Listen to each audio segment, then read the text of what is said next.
The average basketball fan is looking around at some of these deals and like, what's going on here? Why are these trades happening? Ilyasova, of course, going to Orlando. Well, teams like Orlando, Portland, and Miami, we're all trying to get under the salary cap, out of luxury, and set themselves up for a huge Summer 16.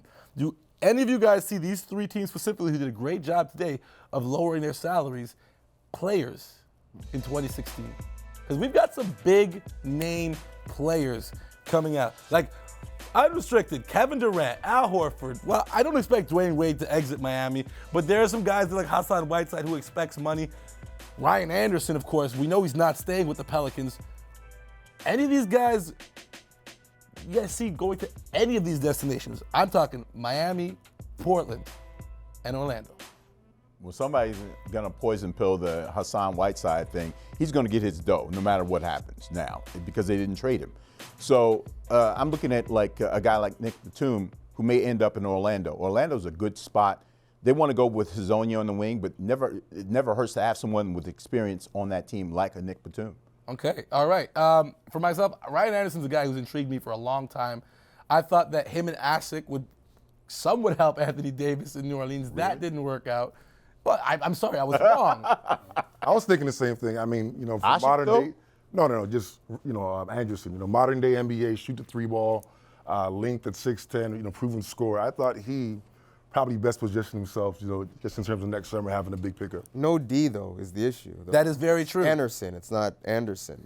Anderson. So I mean, he was a guy who people talked about with the Raptors, but again, you're trying to create this defensive culture. You can't really talk out of two sides of your mouth and bring him in, and he's only playing one side of the floor. All right, quickly, does anyone see Dwayne Wade not finishing out his career in a Miami Heat jersey? Is there some kind of legacy contract waiting, or is he going to go somewhere and maybe help a team? Yeah, there might be a statue for him one day. I'm not sure. Nah, he's done a lot for Miami. You know that. He's not leaving. Some say he's not leaving it. He's not leaving. He's the mayor of Miami. All right, so then there are some players that you're going to have to coax away and do some finagling money-wise to get them on your roster, and I'm talking about the restricted free agents right now. A guy that intrigues me is Bradley Beal because his team just went and spent some money on Markieff Morris, and they intend on spending a lot of money on Kevin Durant in the offseason. So there's other options out there like Pau Gasol too. Which of the RFAs do you see that most intrigue you for a team trying to make that jump to the next level? Donovan, I'll start with you. Harrison Barnes. Harrison Barnes. I think he's the guy because you can get in his ear and be like, they're not featuring you enough in Golden State.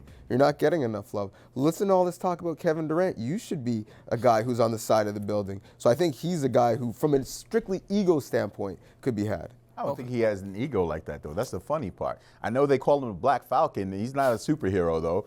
Why can't it just be the Falcon? That's what he called himself. Why can't it just be the Falcon? I didn't call him that. But Pau Gasol, to me, is probably the still most skilled big man in the world.